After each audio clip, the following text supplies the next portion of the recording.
విశ్వవిఖ్యాత నట సార్వభౌమ ఎన్టీఆర్, మహానటి సావిత్రిలది సూపర్ కాంబినేషన్.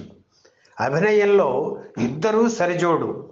ముఖ్యంగా ఇద్దరివి భారీ శరీరాలు కావడంతో ఫ్రేమ్ నిండుగా చూడముచ్చటగా ఉండేది. ఏ పాత్రలోనైనా అద్భుతంగా ఒదిగిపోయే నటుడు ఎన్టీఆర్. నటనలో పోటీ పడుతూ హీరోలతో సమవుజ్జిగా నటించే మహానటి సావిత్రి. అందుకే ఆమెతో నటించేప్పుడు ఎన్టీఆర్, ఏఎన్ఆర్ వంటి వారు సైతం అలర్ట్గా ఉండేవారు.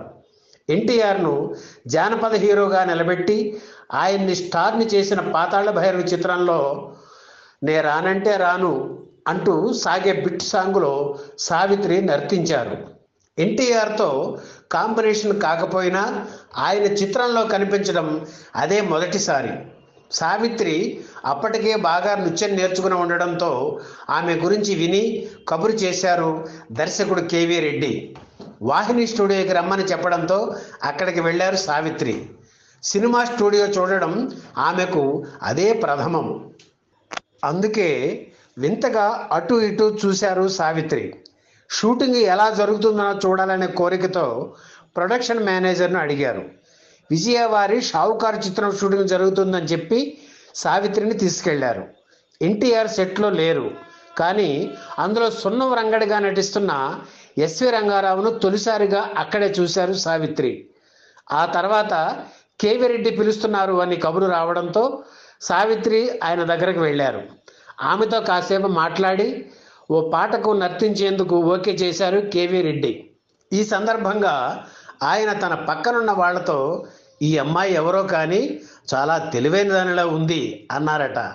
అలా తొలి పరిచయంలోనే అంత గొప్ప దర్శకుని ప్రశంసలు అందుకున్నారు మహానటి సావిత్రి. పాతాళ భైరవి చిత్రం ఆమెకు తొలి చిత్రం అయినా షూటింగ్లో పాల్గొన్న తొలి సినిమా సంసారం. ఎన్టీఆర్, ఏఎన్ఆర్ నటించిన సినిమా అది. ఆ తర్వాత ఎన్టీఆర్తో విజయ సంస్థ నిర్మించిన సాంఘిక చిత్రం పెళ్లి చేసి చూడు చిత్రంలో హాస్య నటుడు జోగారావు సరసన నటించారు సావిత్రి.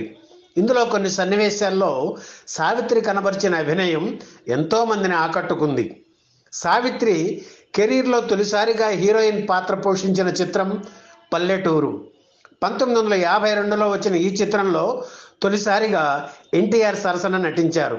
ఆ తర్వాత విజయ సంస్థ నిర్మించిన చంద్రహారం సినిమాలో సావిత్రి నటించారు. ఇందులో హీరో ఎన్టీఆర్పై మనసు పడి ఆయన్ని సొంతం చేసుకోవడం కోసం హీరోయిన్ జూనియర్ శ్రీరంజనిని ఇబ్బందులు పెట్టే పాత్ర సావిత్రిది. లేడీ విలన్ లాంటి ఈ పాత్రలో అద్భుతంగా ఒదిగారు సావిత్రి. ఎన్టీఆర్, ఏఎన్ఆర్ కలిసి నటించిన పరివర్తన చిత్రంలో ఎన్టీఆర్ సరసన నటించారు. ఇక 1955లో వచ్చిన మిస్సమ్మ చిత్రంలో ఎన్టీఆర్ సరసన నటించి స్టార్డమ్ అందుకున్నారు. భానుమతి చేయాల్సిన ఈ పాత్ర చివరి క్షణంలో సావిత్రికి దక్కడంతో ఆమె జాతకమే మారిపోయింది. 1960ల దశకంలో ఎన్టీఆర్కు, ఏఎన్ఆర్కు విజయ నాయికగా సావిత్రి ఉన్న సమయంలో ఎన్టీఆర్, సావిత్రి రక్త సంబంధం చిత్రంలో అన్నా చెల్లెళ్ళుగా నటించి సంచలనం సృష్టించారు. ఈ సినిమా కంటే ముందు వీరిద్దరు జంటగా నటించిన గుండమ్మ కథ చిత్రం విడుదలయ్యింది. రక్త సంబంధం తర్వాత 43 రోజులకు ఆత్మబంధువు రిలీజ్ అయింది. ఈ 3 చిత్రాలు హిట్టు కావడం, రజతోత్సవం జరుపుకోవడం విశేషం. ఎన్టీఆర్ సరసన సాంఘిక చిత్రాల్లోనే కాకుండా పాండవ వనవాసం, నర్తనశాల, శ్రీ వెంకటేశ్వర మహాత్మ్యం, దీపావళి వంటి పౌరాణిక చిత్రాల్లో కూడా నటించారు మహానటి సావిత్రి. 1965లో కేవలం వారం రోజుల తేడాతో ఎన్టీఆర్, సావిత్రి జంటగా నటించిన నాది ఆడజన్మే, పాండవ వనవాసం చిత్రాలు విడుదల అయ్యి ఘన విజయం సాధించాయి. 1960 తరువాత సావిత్రి తన శరీరం మీద అదుపు కోల్పోవడంతో లావయ్యారు.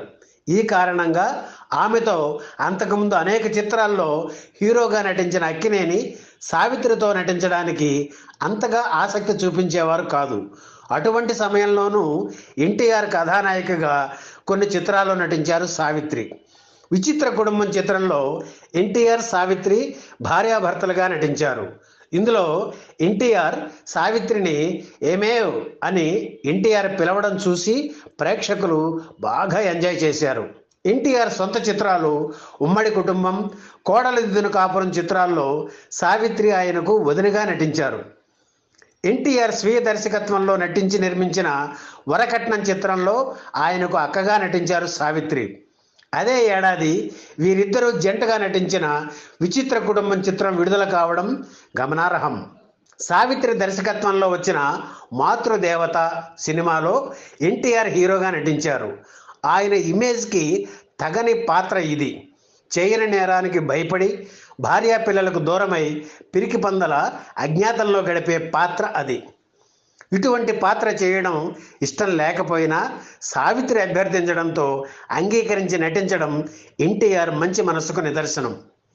ఎన్టీఆర్ సావిత్రి కలిసి నటించిన చివరి చిత్రం 1975లో వచ్చిన తీర్పు.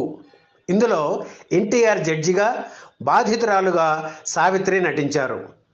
ఈ వీడియో మీకు నచ్చితే లైక్ చేయండి, షేర్ చేయండి, వెంటనే సబ్స్క్రైబ్ కూడా చేయండి.